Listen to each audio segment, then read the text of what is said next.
Rocky कौवा बहुत ही ज्यादा आलसी था। सारा दिन घर में पड़ा आराम करता रहता था। वो कोई भी काम करना पसंद नहीं करता था। रॉकी जी, अगर आज भी आप काम पर नहीं गए तो मैं अपने मैके चली जाऊंगी। सिर्फ एक यही बात थी जिससे कि रॉकी कौवा बहुत ज्यादा डरता था। इसलिए वो सुंदरी से कहता है, सुंदरी जी, आप मैके ना जाए, मैं अभी कहीं काम ढूंढने जाता हूँ। आप चली जाती हैं तो मुझे बिल्कुल अच्छा नहीं लगता।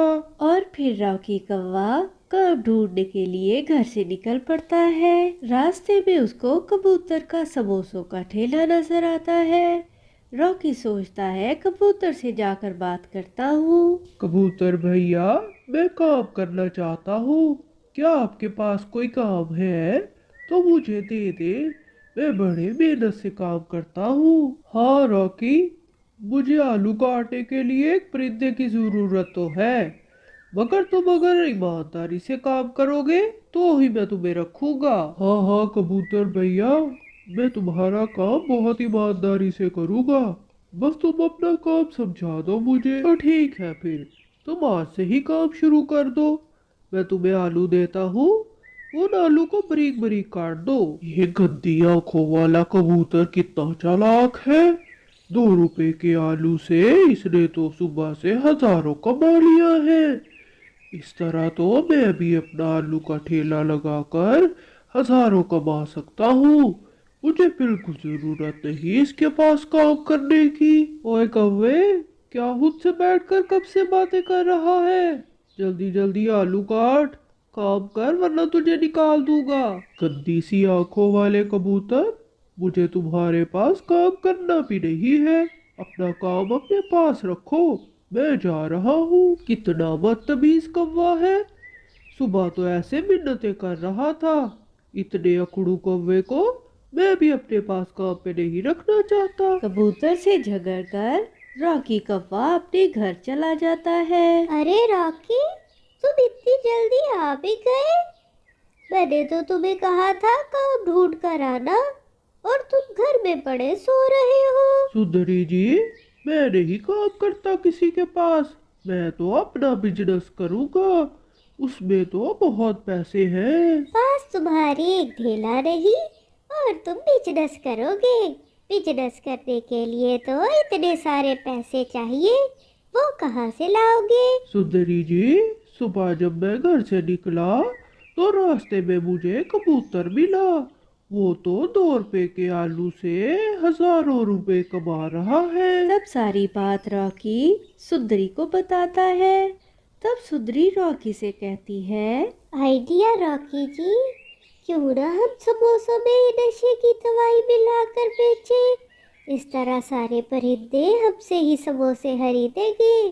कबूतर से तो कोई समोसे खरीदेगा ही नहीं, और हम बहुत जल्दी अमीर हो जाएंगे। और फिर अगले ही दिन सुंदरी और रॉकी कबूतर के ठेले के बिल्कुल पास अपना ठेला लगा लेते हैं, जिससे कबूतर बहुत परेशान हो जाता है। काश मैंने इस कौवे को काम से ना निकाला होता तो ये मेरे ठेले के पास अपना काम शुरू ना करता।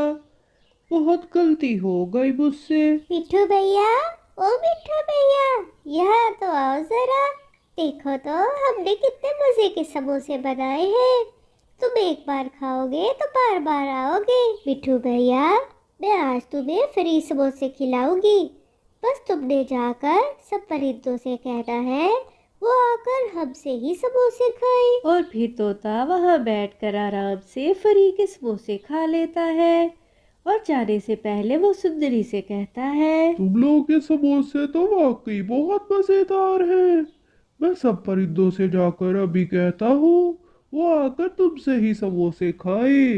प्यारे दोस्तों, अगर आपने अभी वीडियो को लाइक नहीं किया तो वीडियो को लाइक कर दो, और मजे की कहानियाँ देखने के लिए चैनल को सब्सक्राइब कर दो।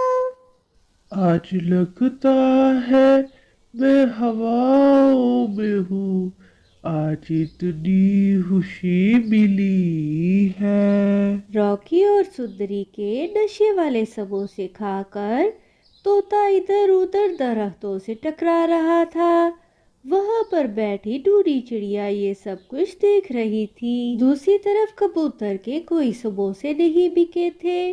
सारे परिंदे तो कालू और सुंदरी के पास समोसे खा रहे थे, जिसकी वजह से कबूतर के आज कोई समोसे नहीं बिके थे।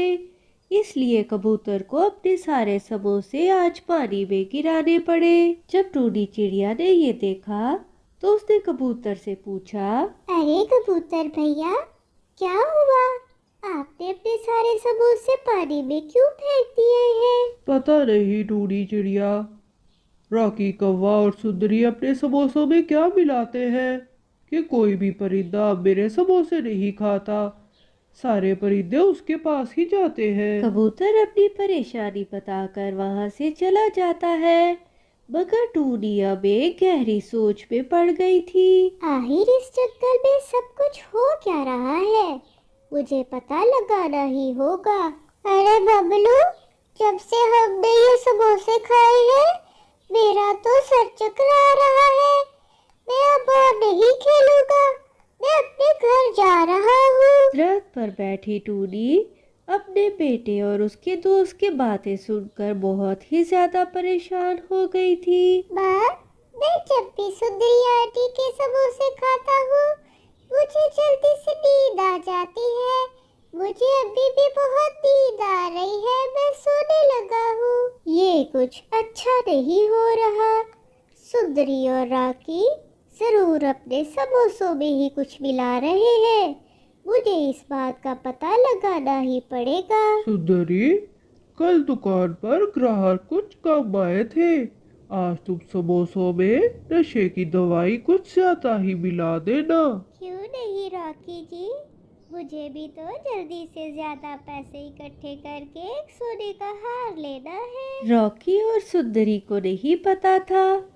उनके घर के बाहर बैठी टूडी चिड़िया ने उनकी सारी बातें सुन ली हैं। वो दोनों तो नशे के समोसों से कमाए गए पैसे गिनने में मसरूफ थे। चिड़िया जाकर सारी बात परिंदों को बता देती है, जिसे सुनकर सब परिंदे बहुत ज्यादा गुस्से में आ जाते हैं और फिर सब परिंदे मिलकर रॉकी और सुंदरी की खूब धुलाई करते हैं। दोनों कौवे बहुत मुश्किल से अपनी जान बचाकर वहां से भाग जाते हैं।